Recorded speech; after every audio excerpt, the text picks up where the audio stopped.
Il était une fois l'histoire d'un film qui s'appelait Ghostbusters et qui était prévu pour 2016. La production fut chaotique, annonçant qu'ils avaient les 3 acteurs originaux pour faire un 3e opus de la série, puis annonçant qu'ils avaient perdu Bill Murray mais possédaient toujours les 2 suivants, pour finalement annoncer que le projet se ferait sans aucun des 3 originaux et serait un complet reboot avec 4 femmes comme protagonistes.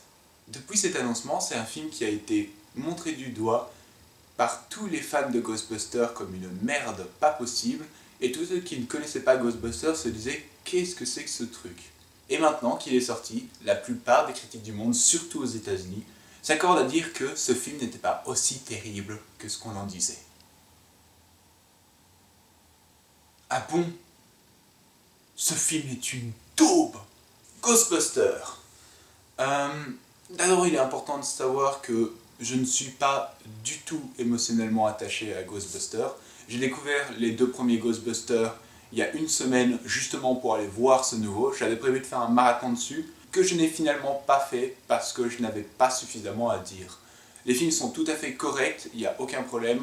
Je trouve pas ça génial, je trouve pas ça mauvais, je trouve ça correct. Il est certain que je ne comprends pas comment c'est devenu aussi culte.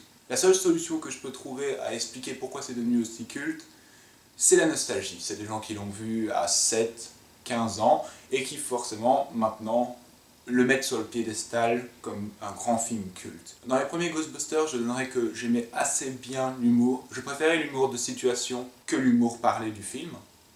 Et pour ma part, je préfère le 2e au premier. Donc autant dire que pour aller voir ce nouvel opus, je n'avais aucune attente. Vraiment, le film pouvait me donner ce qu'il voulait. Et j'ai été servi.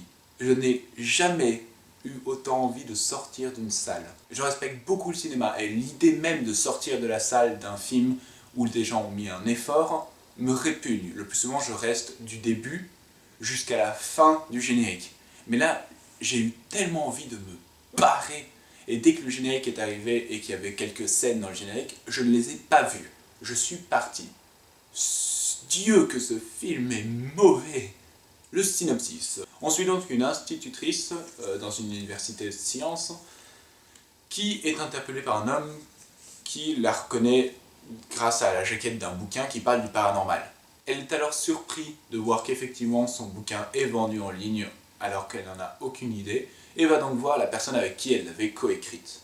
Elle est une scientifique du paranormal. Elle étudie et cherche la manifestation d'un fantôme avec une jeune étudiante qui est probablement le personnage avec lequel je plaçais le plus d'espoir en allant voir ce film, et qui m'a forcément déçu. Alors que la scientifique de l'université lui demande d'enlever le bouquin de la vente, elles sont appelées à un manoir où on leur dit avoir vu une activité paranormale. Elles s'y rendent toutes les 3 et se rendent compte qu'effectivement un fantôme hante les lieux. Excitées d'avoir découvert un vrai fantôme, elles décident de former un groupe de chercheurs sur le paranormal, les Ghostbusters.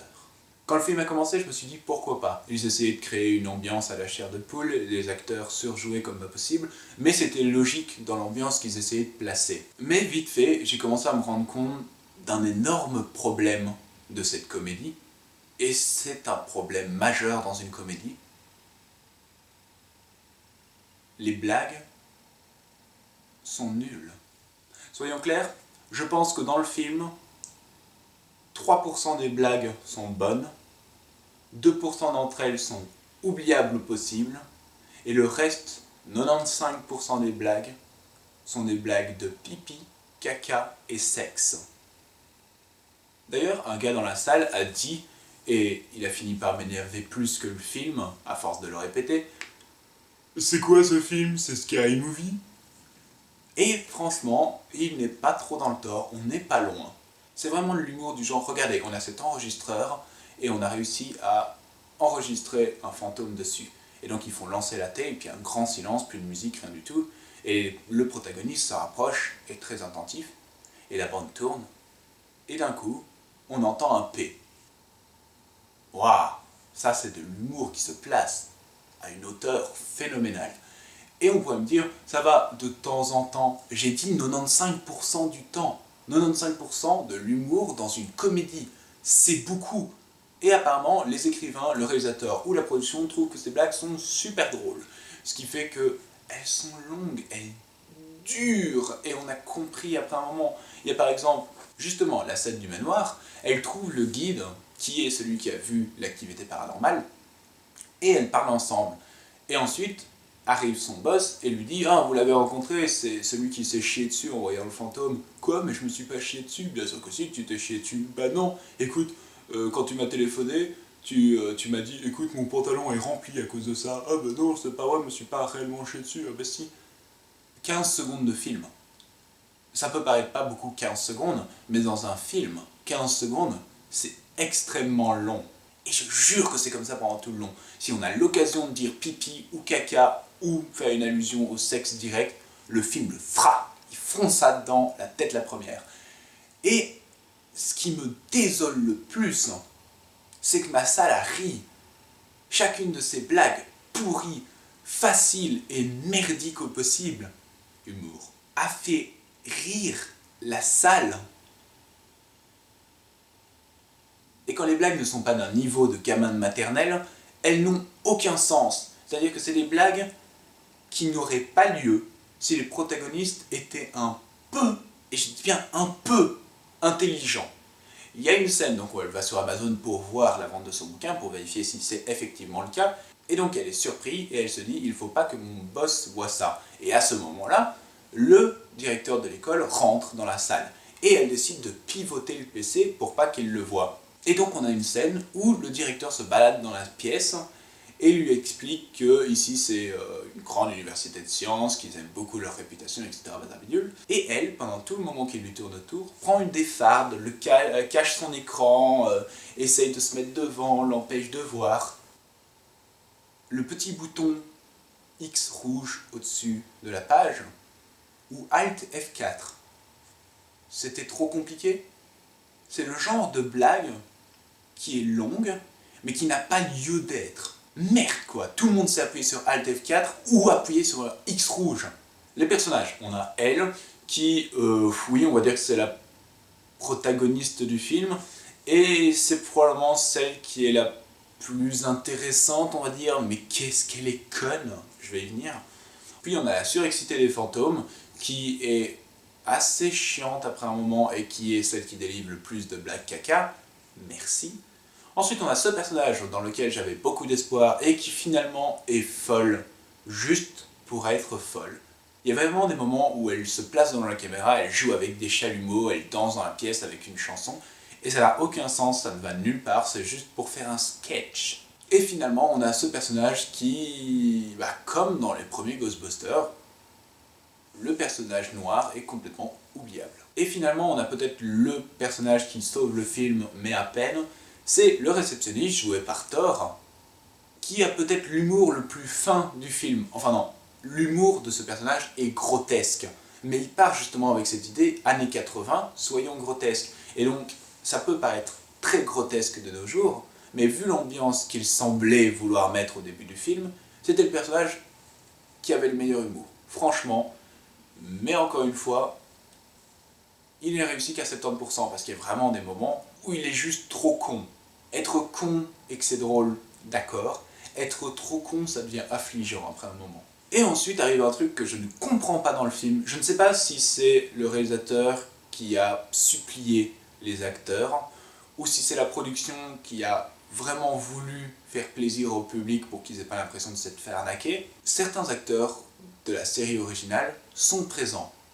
Bill Murray est dans ce film. Si vous aviez Bill Murray, pourquoi vous avez annoncé que vous l'aviez plus et que vous ferez un remake? La seule raison que je vois, c'est qu'on a supplié Bill Murray, qu'on lui a foulé plein de thunes, qu'on lui a dit que le projet serait mort sans lui. Et la seule raison pour laquelle je vois Bill Murray accepter cette offre, c'est ou alors qu'il avait besoin de thunes, ou alors pour se foutre de la gueule des productions en disant « Je refuse de jouer dans cette daube de 2h, 1h50, mais j'accepte de jouer dans une daube de 10 minutes. » Et le pire, c'est qu'il y a d'autres personnages de la série originale qui reviennent aussi, qui sont là juste pour faire des petits caméos, des fois de même pas 2 secondes. Si vous aviez le casting, c'était quoi le problème? Et vu qu'on essaye de se tirer de l'humour de nulle part, les personnages sont tous profondément débiles. Il y a plusieurs scènes où les Ghostbusters sont furieuses de ne pas être prises au sérieux, mais en même temps, tu t'attends à quoi? Il y a une scène où l'une d'entre elles, qui est supposément la plus intelligente des 4, essaye d'accoster le maire pendant qu'il est au restaurant, et elle ne sait pas trouver une porte. Elle se tape contre les vitres en cherchant une porte. Tu m'étonnes qu'on ne te prenne pas au sérieux. Vous êtes des connes. Et pour continuer dans l'originalité, quand le film arrive à faire une blague qui n'est pas du niveau pipi caca, il s'amuse à les répéter un nombre incalculable de fois. La petite grosse commande de la bouffe non-stop, et à chaque fois elle se fait arnaquer, car dans sa soupe il n'y a qu'un seul ravioli, qu'une seule crevette. Et ça arrive 4-5 fois dans le film qu'elle reçoive ça, et c'est la même blague, c'est du genre « c'est quoi cette soupe, on dirait de l'eau Javel, en plus il n'y a qu'un seul truc ». 5 fois dans le film.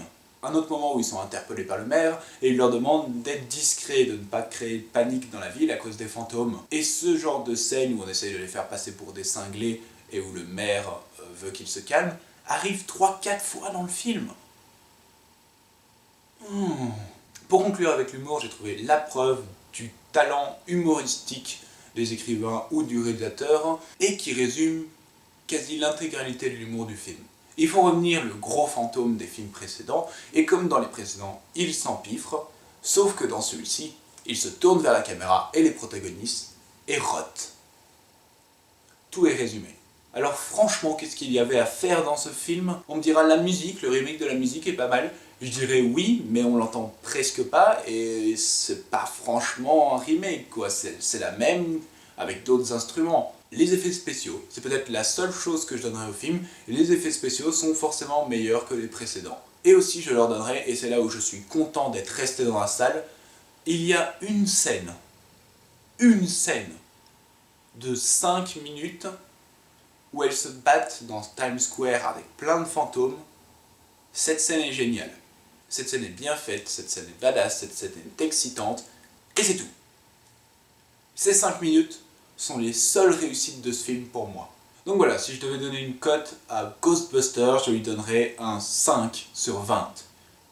N'allez pas voir ce film, il ne mérite ni votre temps et il ne mérite surtout pas votre argent. Comme toujours, merci d'avoir regardé cette vidéo. Vous pouvez partager la vidéo sur les réseaux sociaux, vous abonner et mettre un pouce bleu. Vous pouvez suivre la chaîne Twitter où j'annonce à l'avance les critiques prochaines. Et je vous retrouve la prochaine fois pour une autre critique. Au revoir.